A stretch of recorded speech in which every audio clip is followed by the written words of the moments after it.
Good morning, Biblionauts, and yes, I am jumping on the bandwagon. I am also doing library essentials, and this is probably gonna be a very long series of videos that I'm gonna be making because I started. I don't know if you all know about my rules of engagement for the Read What You Own challenge, but basically the conclusion of my rules of engagement is that I have to find my 500 essential books before I die. Right? They are my Read What You Own challenge. That it doesn't have an end. It only has a purpose, and it's to get rid of anything that is not essential on my library. By replacing it by something that feels more essential until ideally at some point I get to like some kind of like platonic library.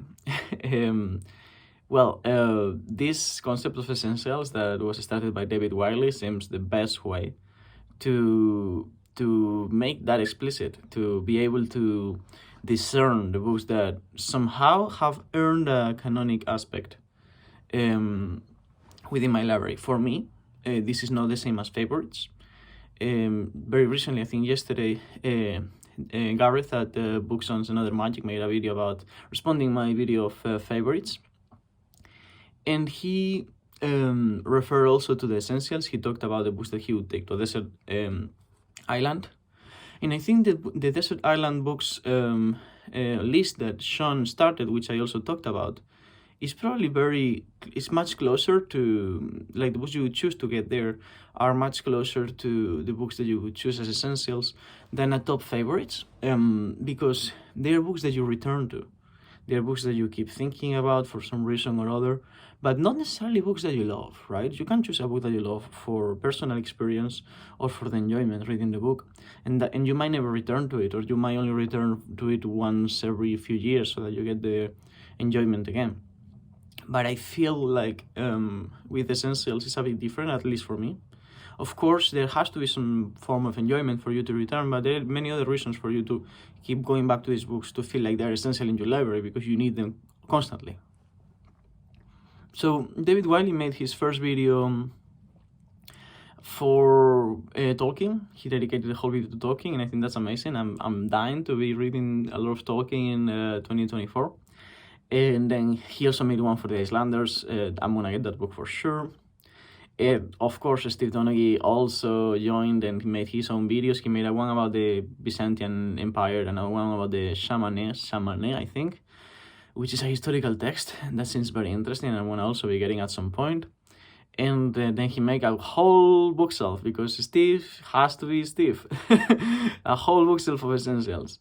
Now, I don't have most of my books here, so this is going to be a very slow playlist. I'm going to be adding books gradually as I sort of like encounter them. But this is for sure a bookshelf essential.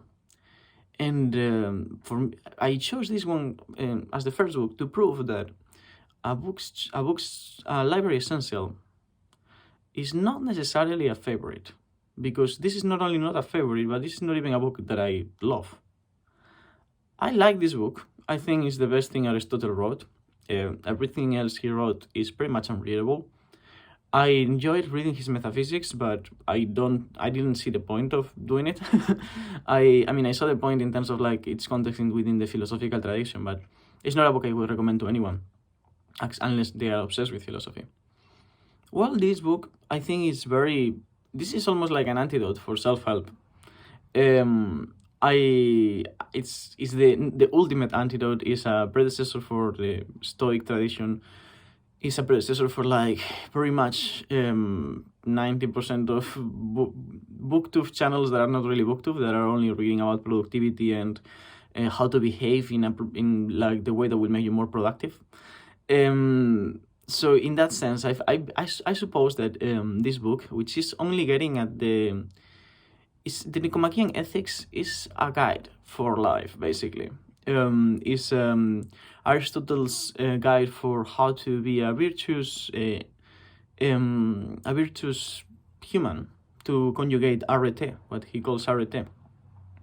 I also learned a bit of Greek writing this, because some of the words that he uses here are very different from the I have plenty of notes in the book, of course. some of the words that he uses here are different in their sort of modern iteration of those words. Like kakos, for example, means good, but also, although this is more from Nietzsche, it also means strong in Greek. And then eudaimonia, which is what you're supposed to be wanting. Telos is a goal, right? So there's a whole sort of like scheme of how to behave. You sort of like conjugate arete throughout your life constantly. You want to be in the mean between two excesses. So it's very, it's very intuitive. It doesn't feel new. It feels so familiar that it's scary that this guy wrote it like in, I don't know, the 500 BC or something. But yeah, I mean, like, it's actually a didactic book in that sense. Like, if you are a person that needs to be told how to behave and that you need to have self-control and discipline, definitely this book is for you. It's the ultimate book for you. If you ever read or want to read self-help, this is the ultimate book, I'd say, because it's also the first one, or at least the first one that I know of.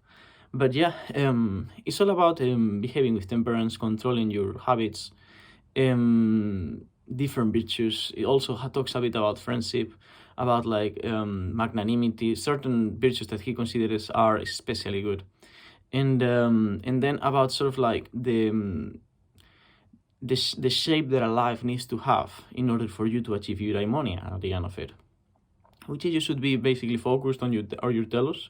You will only be focused on your telos if you are conjugating arete, meaning you have to have a goal and you need to be working toward that goal and constantly sort of like moving toward it, and not sort of like get off the path by being excessive in one way or another and losing control of what you are and what you do.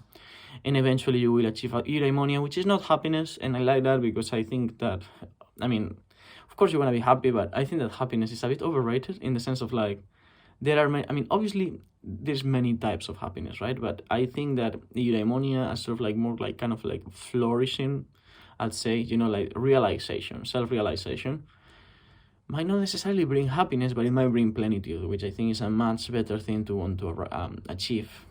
I feel like happiness, especially people who only seek happiness, tends to be a bit self-indulgent and conformist. Nothing wrong with that. I'm just saying that personally, I think that the term of eudaimonia is much better. So it's been ages since I read this book, but every now and then I have to go back to it and open it because some other book that I'm reading refers to it or something like that. And that is the main reason why I go back to it, honestly. It's not like I personally don't feel like I learned anything from this book. I have my shit together. Like this didn't change my life or anything. But it's definitely incredibly relevant. If you ever wanted to read Aristotle, this is the most readable book he ever wrote. There's a second version of this, which was edited by his son, I believe, that it's not as good. This is the book. This is the book to read from Aristotle. And this is an essential. As I said, I keep going back to it. Every other book, in some way or another, is being influenced by this. Not every other, but a lot. This is Aristotle. I mean, this is like the very beginning of the Western culture, everything. Not only philosophy, but as I said, it permeates pretty much YouTube as well in its values and how it presents them. So there you go. My first library essentials: Aristotle, the Nicomachean Ethics. Not a favorite, not a book that I love, but a book that has entered the canon of my library. A book that will probably never leave. Although I say probably because, at least in my case, everything is subject to change all the time, including my hair color. Everything. All right, have a nice day. I'll see you on the other side.